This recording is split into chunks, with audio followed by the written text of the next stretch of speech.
This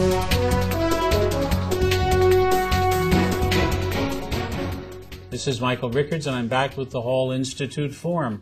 We're talking about the topic of deafness.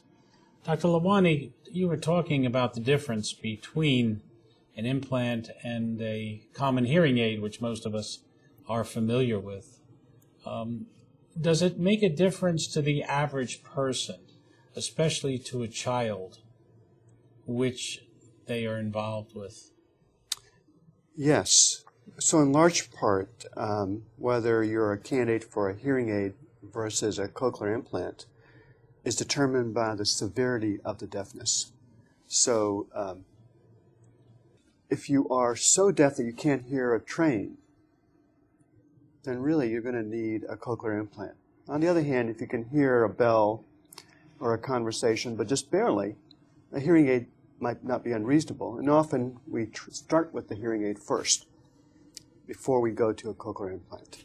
Lori, what can we do to help the types of groups that you're involved with really promote the hearing health and assistance to people who have problems? I think, firstly, individuals should just be acutely aware of noise and sounds around them.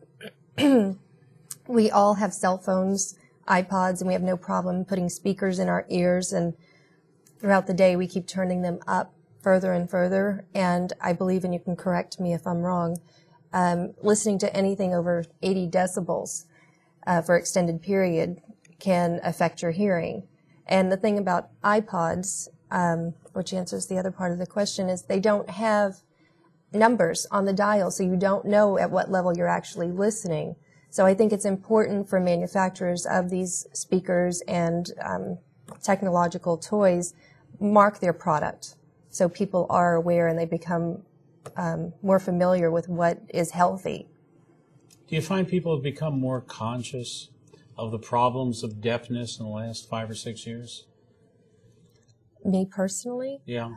I don't think it's on the radar screen yet. I think it's going to become a much larger issue. We have baby boomers that are becoming of age that have been exposed to occupational and recreational noise. And I think that there are increased numbers of people that are experiencing hearing loss at varying degrees. And I think we also mentioned that government doesn't really pay for hearing aids. And as Americans continue to live longer, it's going to be a much bigger problem. Doctor, you talk about sorts of assistance to the deaf, but I've talked to some younger people who are deaf, and they really oppose all of this. They're into sign language. And they say that by using these implants, especially, as well as hearing aids, you are disrupting the culture of the deaf. What does that mean, and how do you respond to that? Well, Mike, my perspective is that much like any other medical intervention, or actually any decision we make in our everyday life, we're constantly making decisions, choices are being offered, and so it is not I who make those choices for a particular patient, but it's really the patient or the family. What you're referring to is the idea that by giving hearing to somebody who's born profoundly deaf, that you're really taking a member away from the deaf community.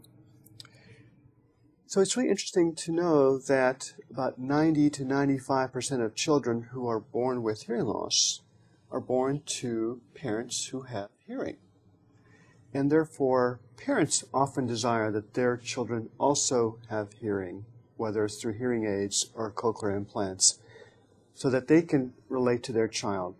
It isn't so much that the parents do not pursue sign language, but they make a choice for their child to pursue an existence in the hearing world as well. What does the expression deaf culture mean? I'm not sure I understand it. I'm not sure if I'm the authority to answer that, but my perception is it is a culture that does not require hearing to be a fulfilled human being, whether it's occupationally, whether it's socially, that they have other means to communicate. Ultimately, speech is simply a way for us to communicate our thoughts to each other. And if that is thought to be a limitation by the hearing world in our ability to communicate with each other, the deaf culture doesn't feel that way. What about lip reading? I don't see much discussion of that anymore. Is that a skill that's still taught, and is it a prominent way of deaf people coping with their environment? It is. If we take our glasses off, I see, Mike, you wear glasses, and if you take your glasses off, you might have had the experience that you are hard of hearing. Yeah. And that's because each one of us, to a certain extent, reads lips. We rely on facial expressions, much like individuals who sign do. And so lip reading is often picked up naturally. And for those children who are hard of hearing, it's often taught formally to augment their hearing ability. Is it still taught? It's still a part Yes, of the absolutely. of the skill sets that people have in dealing with It is. the problems of the deaf. When you have people come to you, is it usually the adults, the parents, who are the most concerned, or the actual deaf person? It really depends on the age. If it's a really young child, it's the parents. If it's the adult, it's often the spouse, because it is often the spouse who's struggling with her husband's or wife's inability to hear and not listening. Hearing, listening, those are two different concepts, by the way. You can't make the argument that I have to my wife that it's a defense mechanism? Not listening is... I think we all should, and we in fact probably do. We're going to come back and we're going to discuss some more public policy issues as they relate to the important issue of deafness.